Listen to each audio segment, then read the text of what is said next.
Hai, kali ini di Rachel Series, aku mau menyapa seorang teman baik yang udah lama banget nggak ketemu, tapi kalau setiap kali ngobrol, mau langsung kek, mau buy online kek, pokoknya tuh kita nyamber-nyamberan aja kayak petasan banting, ya kan gitu. Tanpa berlama-lama, aku mau memanggilkan Lala Tangkudung. Hello!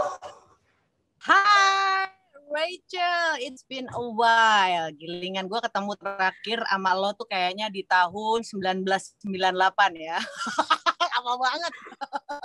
Gila mah tua banget. Tawan dong, kita kan generasi milenial. Tahun lahir ya, Nek.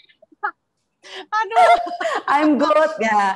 Ini kayaknya nggak usah diperkenalkan lagi karena background daripada syutingnya dia sudah menggambarkan profesinya, ya kan? Korlap. Ma, udah berapa lama jadi penyiar by the way? Sampai sekarang sih 18 tahun. Dari 2003 gua, Mak. Oh, 18 tahun ya. Jadi penyiar aja udah 18 tahun. Umurnya berarti itu sendiri ya? Umurnya sih 22 lah ya. Dari umur 4 tahun gue udah siaran. Atur Jo ya.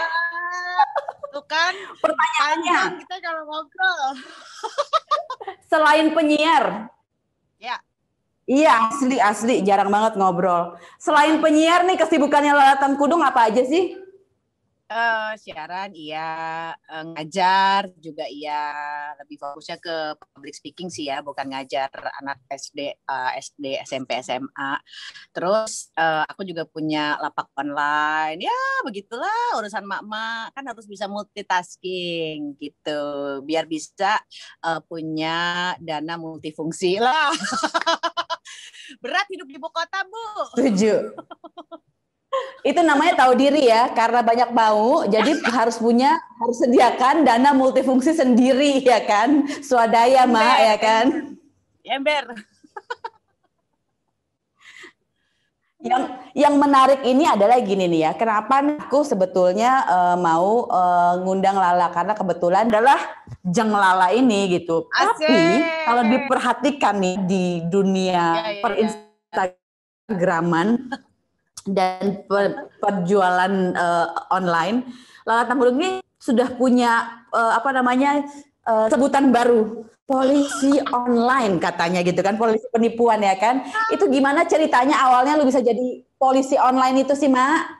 Sebenarnya sih julukan itu ya yang ngasih itu follower gue di zaman Facebook dulu. Jadi gue kan mulai berjualan tuh awal dari Facebook di tahun 2012 awal. Nah, sebenarnya sih trigger awalnya tuh karena ada yang curhat ya. Dari curhat ini kok lama-lama diperhatiin kok yang curhat nggak cuma 1, 2, 3, 4. Jadi biasa tuh beli belanja barang and then ternyata pas sampai kok barangnya nggak autentik, padahal dibeli dengan harga barang yang autentik pre-love itu tadi. Kok pas nyampe kok kayaknya ini aneh nih ya, barang ini kok kayaknya fake. Nggak mungkin deh yang autentik itu seperti ini bentukannya. Nah, dari curhat-curhat yang demikian itu gue tuh sebenarnya gatel gitu loh. Emang gatelan ya anaknya ya. Gatel dalam hal yang aduh, kok ada ya orang itu sekarang waktu itu punya keinginan untuk bisa menzolimi lah istilahnya ya, menipu orang tuh dengan cara yang aduh jahat banget sih ya kan. Setelah barang itu sampai pun akhirnya si korbannya ini diblok, ya udah kan hilang kontak, berarti kan saat itu memang sudah punya niat nggak baik ya si pedagang ini, penjual tas fake dengan harga otentik ini gitu. Akhirnya ya karena itu, nah waktu itu kesempatan gue itu adalah gimana caranya supaya yang lain lebih aware adalah dengan memposting. Masih di zamannya Facebook ya, gue punya tuh kemarin gue buka-buka masih ingat ada album tuh banyak banget isinya tentang penipuan online dari tahun awal 2013 saat itu. Macem-macem, zamannya masih pakai BlackBerry tuh, Rach. Jadi benar-benar yang lawas banget gitu ya. Dan akhirnya karena gue sekarang migrasi ya perjualannya ke lewat Instagram, jadi ya gue lanjutin lah kegatelan gue tadi itu untuk bisa memberikan awareness sih sebenarnya supaya buyer ini bisa lebih hati-hati karena tampilan penipu online ya terutama untuk dunia jual beli tas second branded ini tuh aduh kalau orang nggak paham bisa percaya aja karena tampilannya itu udah sama kayak seller-seller yang trusted pada umumnya gitu. Cara komunikasi mereka juga luar biasa loh. Bisa tahu produk knowledge tentang tas, bisa tahu produk knowledge tentang barang yang dijual. Jadi ya wajar kalau calon korbannya bisa terbuai nih dengan harga. Nah, kata kuncinya itu adalah biasanya harga yang ditawarkan oleh para oknum penipu online ini adalah harga yang lebih murah dari pasaran sehingga bisa nge-attract si korbannya gitu ya supaya mau beli gitu, Rach. Iya. Nah, itu tuh menurut gue misi untuk membantu awareness bagaimana mengetahui produk yang asli itu segala macam itu kan sangat mulia ya. Cuman kan dalam beberapa pembicaraan kita itu ya, pada akhirnya kan itu punya dampak-dampak yang ke personal gitu kan gitu. Yes. Salah satu yang paling seru lah gitu. Kalau nggak salah lu sampai pernah dikirimin apalah itu sampai ke rumah gitu kan. Ya ampun. Kalau dikirimin makanan sih oke lah ya. Tapi kalau hal-hal yang berhubungan dengan mambo jambo or something yang tidak kasat mata ini ya udahlah gitu. Maksud gue awalnya juga nggak aware. Tapi sampai banyak banget beberapa temen orang yang deket dengan gue yang punya sixth sense. Ya we call it indigo gitu yang ngasih tahu. Hah serius? Masa sih? Gue aja sampai sekarang masih nggak percaya. Gitu, Rach. Jadi sebenarnya itu lepas dari awareness gue ya, diri gue tentang hal-hal yang berbau astral.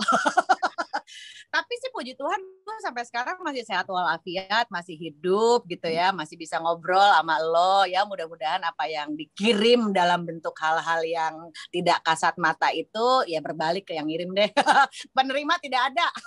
Salah alamat jadi balikin lagi paketnya. Salah alamat saya balik gitu ya. Iya benar.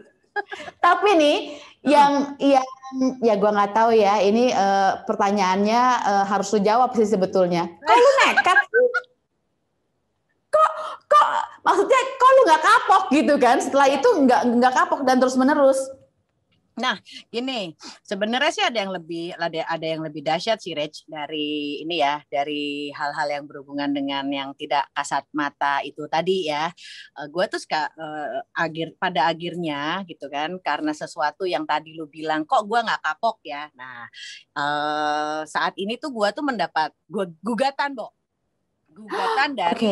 gugatan dari seseorang yang merasa karena gue posting, karena gue memberikan awareness, hati-hati loh, tas ini itu fake ya, bentukannya demikian, gue posting, akan balik lagi ya ke tujuan gue adalah supaya orang tuh lebih aware dengan bisa membedakan at least ini yang otentik, ini yang fake bentuknya demikian. Gue tuh lagi mendapatkan hal yaitu tadi, hal yang tak disangka-sangka dan tak kuduga gitu dalam bentuk gugatan. Nah, tapi gini sih Rach, balik lagi kapok apa enggaknya itu kan balik ke niat gue ya.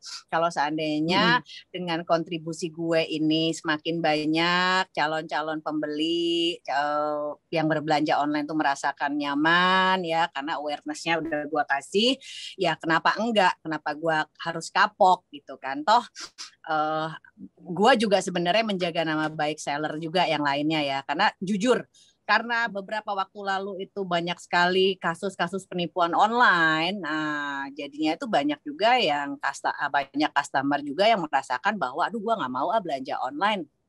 Gue kapok deh belanja online. Itu kan impact-nya juga ke kita sebagai seller gitu. Dan gue nggak mau itu juga sebenarnya, Rach. Ya kenapa enggak belanja online kalau kita tahu cara memilih lapak yang terpercaya. Atau sih sesimpel kita bisa memanfaatkan marketplace ya, Rach ya. Kalau memang kita agak ragu. Nah, karena sebenarnya ciri utama dari seller yang ya what so called oknum ya dengan niat yang kurang baik itu pasti akan menolak untuk bertransaksi lewat marketplace. Ya iyalah dia niatnya nepu, gimana dong? Nggak mungkin lewat marketplace. Iya, Gitu. benar. Walaupun nggak nutup kemungkinan juga ya, Iya, bisa iya. aja dikirim barangnya yang fake, bener-bener Mm-mm. mirip dengan yang otentik kan.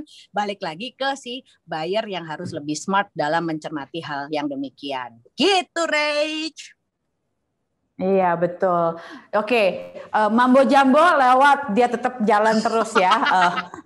Setelah gugatan, tapi apakah gugatan ini akan membuat lu kapok? Karena kan mungkin gini ya, ada orang-orang nih yang gini, Lala berdiri atas nama seller-seller yang benar, tapi kan mereka mungkin punya paguyuban juga ya, yang the gang of itu gitu kan. Nah, mereka kan juga kayak udah ngincer nih orang kayaknya yang mambo jambo udah lewat nih kayaknya gitu. Nah, ini apakah ini akan menghentikan langkah lo untuk terus mengedukasi orang? Oke, gini, tadi sebenarnya gini, gua itu cukup kekeh sumekeh ya orangnya ya, determinasinya tinggi. Selama apa yang gua share itu bisa tetap menjaga nama baik seller yang trusted, orang tetap mau belanja, dan tentunya semakin banyak calon-calon customer atau bahkan customer yang semakin pintar dalam bertransaksi jual beli online ya, apapun bentuknya ya, Rich ya, nggak cuma yang second pre-love ini, second pre-love branded items, ya gue sih tidak akan ciut ya sebenarnya, karena gue tahu niatan gue itu bukan untuk mendiskreditkan atau menjelek-jelekan, karena pure sebenarnya gue itu sedikit banyak mengedukasi lah ya kamus besarnya untuk supaya orang calon customer ini bisa belanja dengan nyaman gitu sih. Jadi gue nggak akan gentar. Gila. Gue berdoa supaya misi-misi mulia ini tetap dijalankan ya. Enggak, tapi benar-benar karena kita memang perlu orang-orang yang mau berdiri. Karena ini benar-benar udah kayaknya keluar dari kepentingan pribadi menurut gue ya. Karena kan apa juga kalau dihitung-hitung tuh banyakan kerugiannya gitu dibandingin keuntungannya kan buat diri sendiri. Iya kan, Bo? Tapi ini oke, penasaran nih. Burnout, kalau kita ngomongin burnout, lu kan udah dihantam ya dari cita-cita yang tadi aja kita udah tahu lah ya, ini perempuan nih gila hebat banget sih dia dihantam badai kanan kiri ya kan tetap berdiri gitu. Tapi kapan lu tahu pada saat lu burnout dan apa yang lu lakukan kalau pada saat lu burnout? Biasanya gini ya, at some certain circumstances gue pasti akan menemukan momen di mana gue burn out gitu ya, di mana gue itu aduh kok capek ya lama-lama gitu kan. Kadang-kadang niatan kita baik tapi belum tentu diterima dengan baik juga oleh orang lain. Malah ujung-ujungnya kenapa gue kena gugat gitu kan. Padahal gue memberikan awareness.